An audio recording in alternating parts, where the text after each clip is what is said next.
Assalamualaikum warahmatullahi wabarakatuh. Innalhamdulillah nahmaduhu wa nasta'inuhu wa nastaghfiruh wa na'udzu billahi min shururi anfusina wa min sayyiati a'malina may yahdihillahu fala mudilla lahu wa may yudlil fala hadiya lahu. Asyhadu an la ilaha illallah wa asyhadu anna Muhammadan abduhu wa rasuluh la nabiyya wa la rasula ba'da. Fa inna astaqal hadis kitabullah wa khairal hadi hadi Muhammad sallallahu alaihi wasallam. Wasarul umuri muhtasatuhah fa inna kulla muhtasatin bid'ah fa inna bid'atin dolalah wa kulla dolalatin finnar. Anak-anakku semua yang insya Allah dirahmati Allah, bila kita mengucapkan rasa puja dan puji syukur kepada Allah Subhanahu wa Ta'ala yang telah memberikan kita nikmat, memberikan kita inayah, hidayah, sehingga karena itu semua kita masih dapat bertemu dalam pembelajaran Al-Quran hadis pada kali ini, yang insya Allah kita suatu halaman apapun. Oleh karena itu sepatutnya sebagai hamba yang bersyukur kepada Allah, kita mengucapkan alhamdulillahirabbil alamin. Salawat serta salam semoga tetap tercurahkan kepada Nabi junjungan kita, suri teladan kita, yaitu Nabi besar Nabi Muhammad SAW, keluarga, sahabat dan orang-orang yang mengikuti sampai yaumul qiyamah, dan beliaulah yang kita dambakan, yang kita nanti-nantikan syafaatnya di yaumul qiyamah. Oke, anak-anak semua, pada kesempatan kali ini kita masuk pada bab 1 ya. Pembelajaran Al-Quran hadis tentang hidup berkah ya, yang sudah saya tulis, hidup berkah dengan menghormati dan mematuhi orang tua dan guru. Tapi sebelum kita masuk ke dalam pembelajaran tersebut, alangkah baiknya saya absen dulu ya. Mungkin nanti kertas absen ini nanti bergiliran untuk tanda tangan ya, sesuai nama ya. Oke, sambil menunggu absen selesai ya, yang perlu kita ketahui sebelum kita masuk dalam pembelajaran, yang pertama tentang orang tua dan guru. Kita sudah paham sendiri dan kita sudah bisa menemukan ataupun menyaksikan mungkin dalam kehidupan kita sehari-hari. Di rumah ketemu orang tua, di sekolah ketemu guru. Walaupun antara orang tua dan guru ini tentunya saling berkaitan ya. Karena orang tua itu ketika kita di rumah ya, orang tua yang mendidik kita. Dengan artinya orang tua di rumah juga sebagai guru kita. Tapi ketika kita di sekolah ya, guru itu termasuk orang tua kita kedua. Makanya orang tua dan guru itu saling berkaitan pada kita. Mereka lah yang sudah mendidik kita ya, orang tua, ibu ya, khususnya ibu, yang dari mungkin kita masih dalam dalam kandungan ya, dalam perut ibu, beliau sudah mengasuh atau dalamnya sudah 9 bulan. Itu tentunya sangat berat ya, kesana kemari, beliau bekerja, beliau masak, beliau aktivitas sehari-hari, nyuci, entah itu apapun bisa rumah tangga, sudah di bawah ibu kita. Nah itu tentunya sangat berat. Kemudian setelah itu dia melahirkan ya, dari kecil, dari kita nggak bisa ngomong, dari kita nggak bisa jalan, dari kita nggak bisa menulis, itu sudah diajarkan, sudah dirawat oleh orang tua kita. Kita jajan, kita makan, kita misal dulu kecil minta mainan atau segala apapun itu didanai atau diberikan oleh orang tua. Nah, maka konteks berbakti atau konteks mematuhi orang tua itu sangatlah penting dan itu mungkin hukumnya wajib ya, wajib bagi kita sebagai anak. Kemudian guru yang setiap hari kita temukan di dalam sekolah, di dalam kelas, ketika beliau mengajar, ketika beliau menerangkan, itu kita sudah bertemu dengan guru. Guru memiliki ilmu yang ditransfer kepada murid. Kalian sebagai sederhananya kalian mendengarkan saya itu merupakan sebuah akses ya, pertransferan ilmu. Maka ketika kita sudah mendapatkan ilmu dari guru, sepatutnya kita harus memberikan timbal balik ataupun feedback, yaitu dengan cara kita menghormati guru, kita mematuhi guru, dan kita juga harus menghargai guru. Oke, masuk ke materi dalam buku Al-Quran Hadis kelas 11 pada bab 1 itu kaitannya dengan hidup berkah ya, dengan menghormati dan mematuhi orang tua dan guru itu sebenarnya banyak ya tertulis dalam Al-Quran ataupun hadis yang menerangkan kaitannya materi ini. Tapi dalam buku ini tertulis ada 4 dalil ya. Ada yang sudah saya tulis, ada Quran surat Al-Isra ayat 23 sampai 24. Kemudian ada Quran surat Luqman ayat 13 sampai 17 ya. Kemudian saya tulis 2 lagi, ada hadis Bukhari Muslim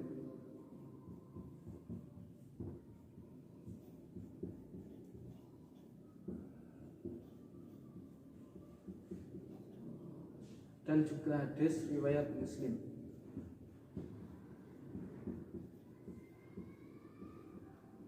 Nah, di dalam ayat-ayat ini ya, ayat-ayat ini dan hadis-hadis ini yang ada di buku anak-anak semua tentu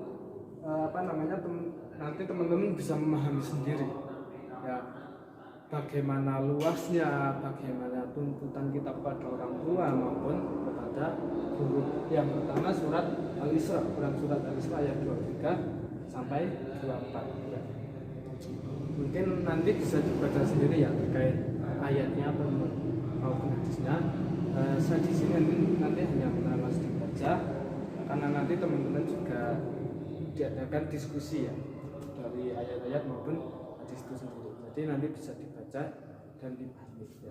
Yang pertama Al-Isra ayat 23 ayat 24 ini diterangkan bahwa mengenai pendidikan karakter ya, moral, budi pekerti, adab, sopan santun dan akhlak.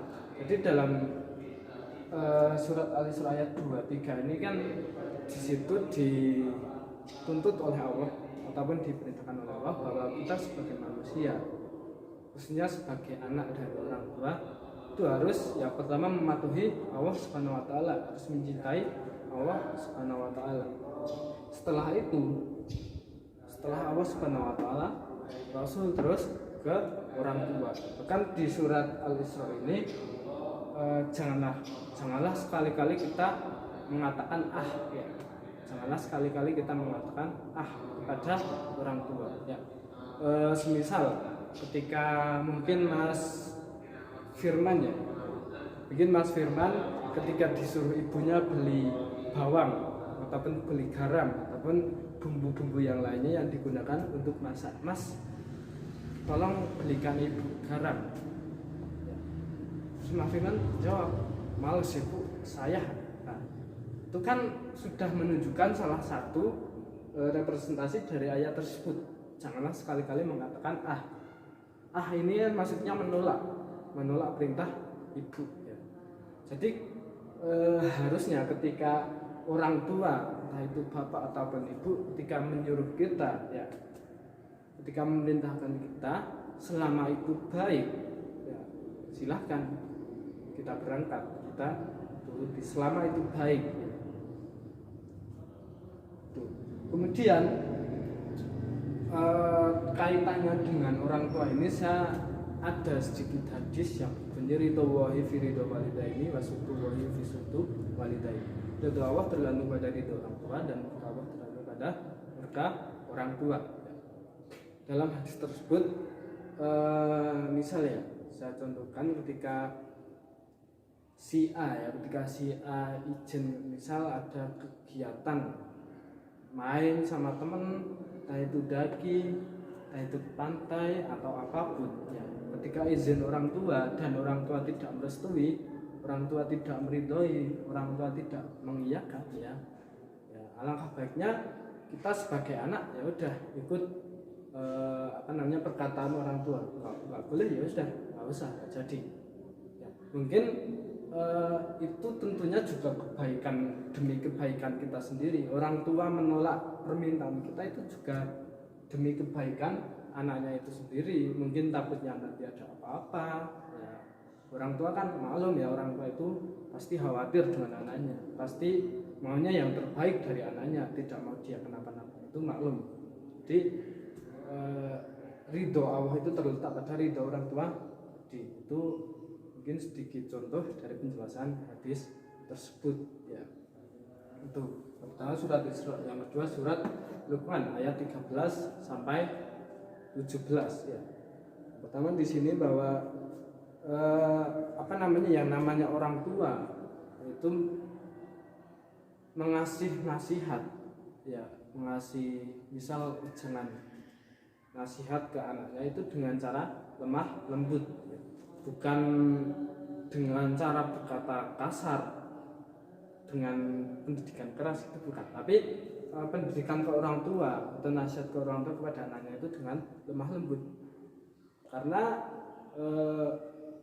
kita sadari ya, tanpa kita sadari ketika misal anak kecil itu dididik orang tua dengan keras, salah sedikit dimarahi, apa-apa dimarahi. Tentu dalam aspek psikologi anak itu akan meniru kebiasaan orang tua. Kalau anak tersebut selalu dididik dengan keras, sudah anak tersebut pasti akan mengikuti kebiasaan orang tuanya. Berbicara dengan orang, menasihati orang lain itu pasti dengan keras, bukan dengan lemah lembut, bukan dengan baik-baik. Itu yang ayat 13. Yang kemudian ayat 14 ini, di ayat 14 surat Luqman itu saya katakan dalam tafsirnya jasa ibu lah. Tadi sudah di awal sudah sedikit dijelaskan bahwa dari lahir ibu mengandung dan sebagainya ya, ibu itu sudah susah payah lah, sudah mencarikan kalian uang, sudah menyekolahkan kalian. Bahkan dulu sebelum kalian masuk sekolah, kalian bisa membaca, bisa menulis, bisa berjalan, bisa ngomong, itu karena ajaran orang tua kalian. Jadi sepatutnya lah kita harus, dan sewajibnya kita harus menghormati orang tua kita sendiri. Kemudian ayat 15 itu larangan taat kepada orang tua dalam mendustakan Allah Subhanahu wa taala. Seperti yang tadi saya katakan, silakan kita sebagai anak harus mentaati apa yang diperintahkan oleh orang tua selama itu baik. Tapi ketika orang tua kita menyuruh di luar syariat, atau bahkan sampai mendustakan Allah, menduakan Allah, kita punya hak untuk menolaknya. Misal orang tua kita mengajak maksiat atau sudah, kita punya hak untuk menolaknya, untuk tidak mau. Tapi saya yakin dari orang tua kalian, dari orang tua anak-anak sekalian, saya yakin orang tua pengen anak-anaknya mempunyai hal-hal yang baik, pengen yang baik-baik dari anaknya, bukan malah yang jelek-jelek, yang maksiat-maksiat atau tertentu dan sebagainya. Kemudian ayat 16 ya, sini dijelaskan di ayat itu kekuasaan Allah dalam menghitung amal manusia. Ya. Jadi dalam Al-Quran pun itu dijelaskan bahwa ketika orang beramal, ketika orang berbuat baik walaupun itu sekecil biji zarah, itu akan mendapatkan balasannya. Bahkan ketika kita mau berbuat baik, baru niat dan tidak jadi melakukan kebaikan, itu sudah dinilai oleh Allah, sudah dinilai pahala. Jadi entah itu kebaikan, entah itu keburukan ya, itu akan mendapatkan balasan dari Allah Subhanahu wa taala walaupun sekecil biji zarah. Misal ketika ada orang lewat terus dia jatuh ya, kita nggak kenal itu siapa, dia orang asing, kita menolongnya, insya Allah hal sederhana seperti itu akan mendapat balasan dari Allah Subhanahu wa taala. Ya. Wallahu a'lam. Kemudian ayat terakhir yaitu perintah amar ma'ruf nahi munkar ayat 17 ini. Ya, dalam surat Al-Imran juga disebutkan wal takum minkum ummatun yad'una ilal khairi wa ya'muruna bil ma'ruf wa yanhauna 'anil munkar ulaika humul muflihun. Kita sebagai umat manusia, sebagai hamba Allah, tentunya harus saling amar ma'ruf nahi munkar, yaitu apa? Mengajak kepada kebaikan, ya, dan menghindari dari yang munkar. Kita mengajak kebaikan, ya, amar ma'ruf kepada orang lain. Misal orang lain misal lagi duduk bareng ini, bareng, dan ada suara adzan, ya udah kita ajak, ayo kita bareng-bareng sholat jamaah, itu amar ma'ruf. Kemudian nahi munkar, menolak kemungkaran atau menolak kedzaliman atau sejenisnya ataupun keburukan. Itu tentunya anak-anak sudah paham sendiri bagaimana konteks mengajak pada kebenaran dan menolak dari keburukan. Itu tentunya dalam ayat-ayat ini ataupun hadis-hadis ini kaitannya dengan orang tua itu sebenarnya masih banyak lagi dilakukan, tapi di buku Al-Quran di sini hanya disebut ini. Kembali lagi ya tadi ya, jadi dari penjelasan Luqman ini ketika Allah memerintahkan hambanya untuk mencintai Allah, kemudian Rasul, kemudian orang tua, ya, itu terus sampai ketika Allah melihat seorang hambanya dari dia perbuatan kecil maupun perbuatan besar, perbuatan baik maupun perbuatan buruk, itu ada balasannya dari itu semuanya, tentunya saling berkaitan, ya. Dan di sini ada hadis riwayat Muslim, ya, yaitu di hadis riwayat Muslim ini yang pertama, di hadis itu dijelaskan bahwa seorang anak itu akan celaka jika tidak berbakti kepada orang tua. Itu berarti sudah masuk konteks kewajiban seorang anak untuk menghormati, untuk berbakti kepada orang tua kita sendiri. Itu sudah keharusan. Kemudian dari hadis riwayat Bukhari Muslim itu berbakti kepada orang tua itu amalnya seperti jihad. Dalam hadis ini ada sebuah sahabat yang meminta izin kepada Rasulullah, izin mengikuti jihad, ya. Wahai Rasulullah, saya minta izin untuk mengikuti jihad. Tapi Rasulullah bertanya lagi, apakah orang tua masih hidup? Ya. Kemudian sahabat ini menjawab, ya masih hidup. Kemudian Rasulullah menjawab lagi, berjihadlah kepada mereka. Jadi ketika mau jihad, mungkin tidak perlu kita ikut ke negara-negara Timur Tengah melawan orang-orang kafir atau sebagainya. Maksudnya tidak harus turun di medan perang. Dengan kita berbakti, dengan kita menghormati orang tua, itu sudah sama seperti jihad, ya. Ini dari orang tua ini kemudian ke guru. Guru itu tentunya konteksnya sama, ya, karena seperti yang di awal saya katakan, guru selalu memberikan pengajaran kepada kita dengan ilmu, tapi tidak hanya itu. Guru itu juga hanya mendidik, bukan memberi pelajaran, tapi juga mendidik kita. Bagaimana kita harus berbuat baik, bagaimana kita harus beramal baik. Itu adalah didikan guru ketika di sekolah, ketika di kelas. Kemudian kaitannya dengan guru itu tentunya dengan adab ataupun etika, sampai disebutkan bahwa adab itu tarafnya itu lebih tinggi daripada ilmu. Ilmu itu penting, ya.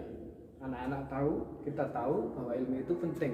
Tapi adab ini lebih penting daripada ilmu. Ya, secara sederhana ketika si A bertemu dengan si B dalam kondisi asing, maksudnya belum pernah bertemu, belum kenal, ya, belum pernah berpapasan, baru satu kali bertemu, ya, ketika si A ini bersikap sopan kepada si B, itu sudah dinilai baik, ya.